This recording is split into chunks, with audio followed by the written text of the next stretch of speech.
Hi hello வணக்கம், நான் உங்க சத்யா பேசுறேன். ரீசெண்டா சாமி சாரோட இன்டர்வியூ பார்த்தேன். ஒரு 2 hour லாங் இன்டர்வியூ.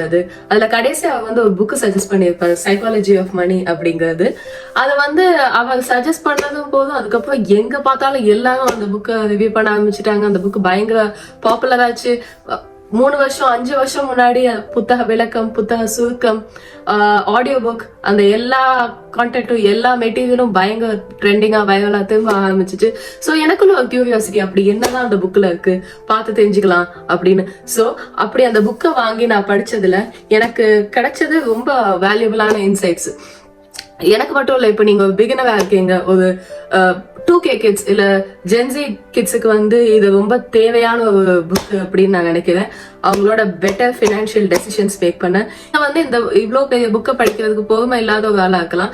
என்னால முடிஞ்ச அளவு இந்த புக்ல கொடுத்திருக்க வேல்யூபிள் இன்சைட்ஸை உங்களுக்கு ஒரு 10 நிமிஷம் வீடியோக்குள்ள அடக்கி சொல்ல ட்ரை பண்றேன். ரொம்ப வேல்யூபிளா இருந்துச்சு. பயங்கரமான ஐ ஓப்பனிங் இன்ஃபர்மேஷன்லாம் இதுல நிறைய இருந்துச்சு. ஸோ அதை தான் உங்களுக்கு இந்த வீடியோல ஷேர் பண்ண போறேன். வாங்க வீடியோக்குள்ள போலாம். முதல் விஷயம், the most important skill in finance is not always about numbers and math. அதாவது என்னன்னா, ஃபினான்ஸ்ல நீங்க ஜெயிக்கணும்னா ரொம்ப பெரிய கணக்கு புலி இருக்கணும்னு அவசியம் கிடையாது. மேத் அண்ட் நம்பர்ஸோட it's not always about that. நீங்க உங்க எமோஷன்ஸை ஒரு செக்ல வச்சுக்கணும். அதாவது மார்க்கெட் அப் ஆகலாம், டவுன் ஆகலாம். மார்க்கெட் அப் ஆகும்போது ஐயோ நான் இவ்வளவு பெரிய ப்ராஃபிட்ல இருக்கேன்னு பெருசா எக்ஸைட்டும் ஆத்தவில்ல.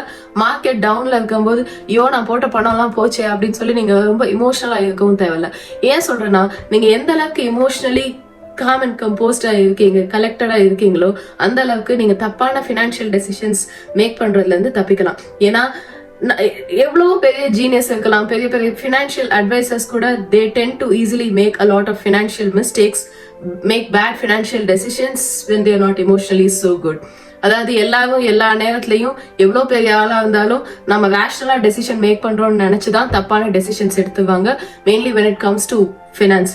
ஸோ நம்ம எப்பயுமே எமோஷனலா ஸ்டேபிளா இருக்குது ரொம்ப முக்கியம் ஃபினான்ஸ்ல. ரெண்டாவது விஷயம், compounding is the 8th wonder of the world. உங்க எல்லாருக்கும் வாரன் பஃபெட் தெரியும். உலகத்திலே ரொம்ப பெரிய வெல்த்தியான மனுஷன். அவரோட முக்காவாசி சொத்து அவரோட 65வது வயசுக்கு அப்புறம் சேர்த்து வச்சதான்.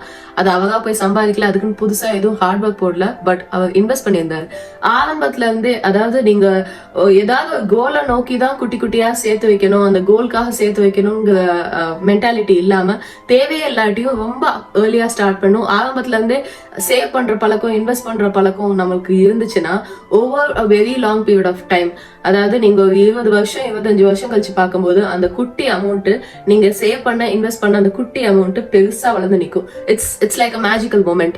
அது ஸ்டெடியா க்ரோ ஆகும். நீங்க ஃபாஸ்ட் வின்ஸ் பார்க்க முடியாது. அதாவது இன்னைக்கு போட்டு திடீர்னு அது பல மடங்கு ஜாஸ்தியா அடுத்த மாசமே குட்டி போடாது, இல்ல அடுத்த வருஷமே குட்டி போடாது. சோ அது over a period of time compound ஆகி குட்டி போட்டு ஒரு ஸ்டெடி பேஸ்ல இன்க்ரீஸ் ஆயிட்டே இருக்கும். திடீர்னு அதான் ஒரு 20 வருஷம் 25 வருஷம் கழிச்சு நீங்க பார்க்கும்போது பெரிய அமௌண்டா வளர்ந்து நிற்கும். அது ரொம்ப ஸ்லோவான ப்ராசஸ் தான். பட் ரொம்ப பொறுமையா இருக்க வேணும். பட் அதோட ரிட்டர்ன்ஸ் ரொம்ப ஜாஸ்தி. மூணாவது விஷயம் என்னன்னா, wealth is what you don't see. இதை புரியுற மாதிரி சொல்லணும்னா, இப்போ நீங்க ஒரு பெரிய பணக்காரர், பெரிய ரிச் பர்சனை நீங்க விஷுவலைஸ் பண்ணி பார்க்கணும்னா என்ன நினைப்பீங்க? ஒரு ரோல்ஸ் ராய்ஸ் கார்ல வர மாதிரி, ரொம்ப expensive clothes, expensive accessories, Rolex watch, Louis Vuitton கண்ணாடி, இந்த மாதிரி நிறைய விஷயம், ரொம்ப பிராண்டடான லக்ஸூரியஸான ரொம்ப ஷோ ஆஃப் பண்ற விஷயத்த போட்டிருக்கவங்கள தான் நம்ம ரிச் பர்சன் அப்படின்னு நினைப்போம். Which is not always right. உண்மையான வெல்தி பர்சன் என்ன செய்வாங்கன்னா, இந்த மாதிரி டிப்ரிஷியேட்டிங் வெல்த்ல, டிப்ரிஷியேட்டிங் அசெட்ஸ்ல அவங்க காசை போட மாட்டாங்க. நம்ம வெல்த்தை காட்டிக்கணும், நம்ம ரொம்ப வெல்தியா ரிச்சா காட்டிக்கணும்னு நினைக்கிறவங்க தான் மோஸ்ட்லி இந்த மாதிரி விஷயத்துல இன்வெஸ்ட் பண்ணுவாங்க. ஸோ உண்மையான வெல்தி பர்சன் இன்ஸ்டெட் என்ன பண்ணுவாங்கன்னா, அவங்களோட சேவிங்ஸ் இல்ல இன்வெஸ்ட்மெண்ட்ல காசு போடுவாங்க. ஏன்னா அவங்களுக்கு தெரியும் இந்த மாதிரி விஷயம்லாம் அவங்க வெல்த்தை அப்ரிஷியேட் பண்ணாது, டிப்ரிஷியேட் தான் பண்ணணும். ரொம்ப அப்ரிஷியேட்டிங் அசெட்ஸ்ல இன்வெஸ்ட் பண்ணா நீங்க வெல்தி ஆகலாம். நாலாவது விஷயம், நீங்க ஒரு சேவ் பண்ணணும்னா அதுக்கு ஒரு சேவிங் ஸ்டார்ட் பண்ணணும், இல்லை இன்வெஸ்ட்மெண்ட் ஸ்டார்ட் பண்ணணும்னா நான் ஆல்ரெடி சொன்ன மாதிரி அதுக்கு ஒரு கோல் இருக்கணும் அப்படிங்கிறது அவசியம் இல்லை. நான் இன்னும் 2 வருஷத்துல வீடு வாங்கணும், 1 வருஷத்துல கார் வாங்கணும் அப்படிங்கிற ஒரு கோலை நோக்கி நம்ம சேவிங்ஸ் இருக்கக்கூடாது. For no reason you should start saving.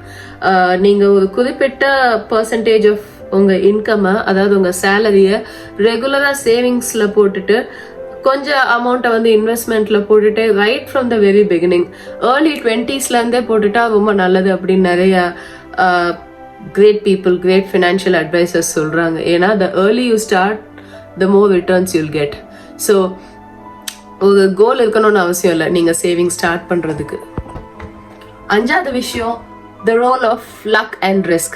In case நம்மளுக்கு எப்பயாவது ரொம்ப ஃபினான்ஷியல் ரிஸ்க் உள்ள சமயத்துல இல்ல ஃபினான்ஷியல் கிரைசிஸ் இருக்க நேரத்துல ரொம்ப பணம் லாஸ் ஆயிடுச்சுன்னா நம்ம மோஸ்ட் ஆஃப் த டைம்ஸ் நம்மள பிளேம் பண்ணிக்குவோம், நம்ம டெசிஷன்ஸை பிளேம் பண்ணிக்குவோம், நம்ம இமோஷனலா அப்ப எடுத்த அந்த டெசிஷன் தான் அப்படின்னு சொல்லி நினைச்சுக்குவோம். நம்மளோட ஏர்ஜ்னால இருக்கலாம். இப்படி 1008 காரணம் சொன்னாலும் லக்குன்னு ஒரு விஷயம் நம்மளுக்கு கண்டிப்பா வேணும்.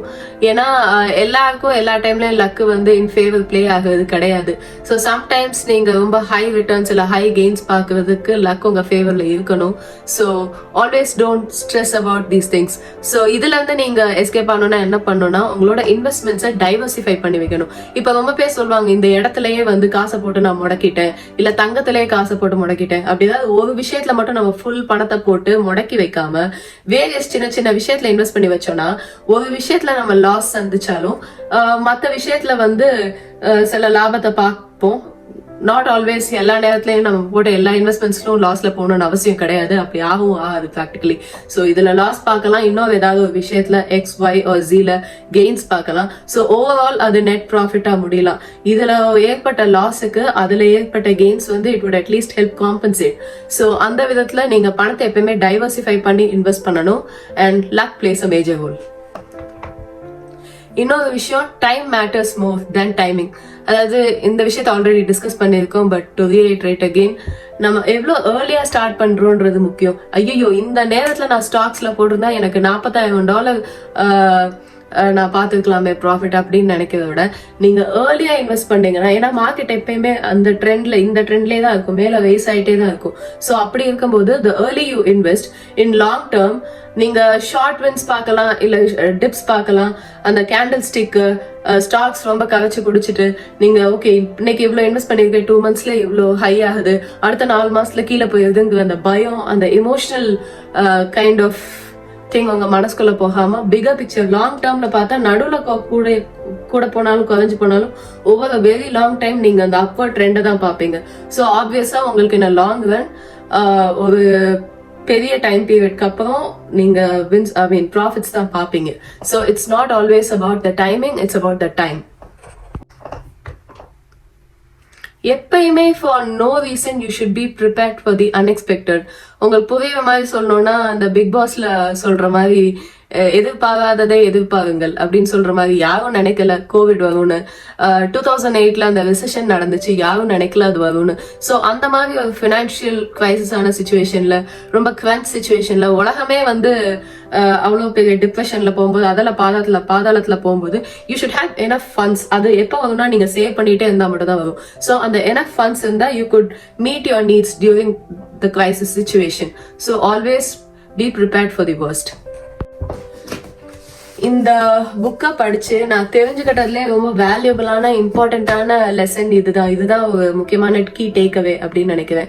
என்னன்னா உண்மையிலே நம்ம பணம் எதுக்கு சம்பாதிக்கணும், என் கோல் தான் என்ன அப்படின்னு நீங்க யோசிச்சு பார்த்தா நிறைய பேருக்கு என்ன சொல்வீங்கன்னா, இவ்வளவு பணம் சம்பாதிக்கணும், இப்படி பெரிய ஆளா போகணும், இந்த பொசிஷனுக்கு போகணும், ரொம்ப சக்சஸ்ஃபுல்லா நான் தெரியணும், ரொம்ப அக்கம்ப்ளிஷ்டா தெரியணும் அப்படின்னு நீங்க சொல்வீங்க.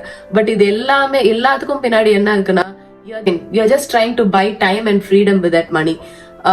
என்ன சொல்ல வரேன்னா, யூ ஷுட் அந்த லெவல் போவதுக்கு நீங்க எப்பயுமே ஹார்ட் ஒர்க் போட்டுதான் அவ்வளவு மணி மேக் பண்ணணும்னு அவசியம் இல்லை. இனிஷியல் பீரியட்ல கொஞ்சம் ஒர்க் போட்டு ஒரு குறிப்பிட்ட பணத்தை சேர்த்து வைப்பீங்க.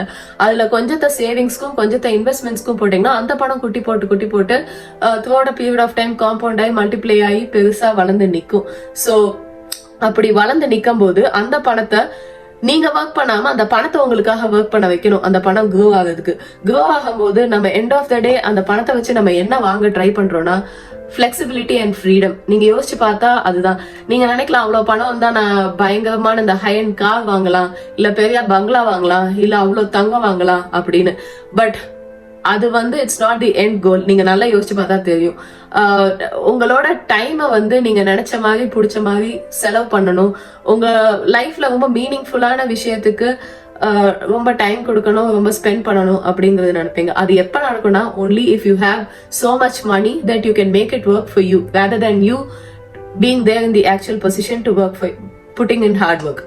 ஸோ புரிஞ்சுக்கும் நினைக்கிறேன். So that is the matter of real wealth. Real wealth வந்து உங்களுக்கு ஹாப்பினஸ் கொடுக்கணும் rather than ஸ்ட்ரெஸ்.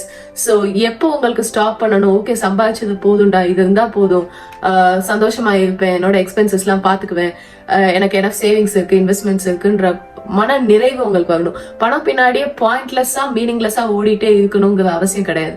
ஒவ்வொருத்தரோட பணத்தை பத்தின பெர்ஸ்பெக்டிவ் வந்து டிஃப்ரெண்ட்.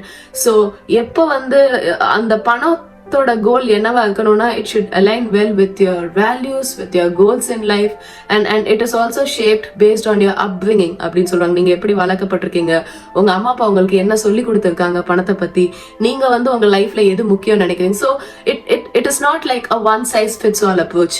இப்ப எனக்கு முக்கியமா நினைக்கிறது என்னோட பர்சனல் கோல்ஸ், என்னோட வேல்யூ சிஸ்டம் வந்து இன்னொருத்தரோட அப்படியே ஈக்குவலா இருக்கணும், சேமா இருக்கணும்னு அவசியம் கிடையாது. So it's different for each and every individual. So நம்மளுக்கு என்ன எது வந்து நம்மளுக்கு முக்கியம் அப்படின்றத தெரிஞ்சுக்கிட்டு நம்மளோட கோல்ஸை செட் பண்ணி we should keep working for it, and not all, it's not necessarily you always work for it, but try to make your money work for you as early as possible.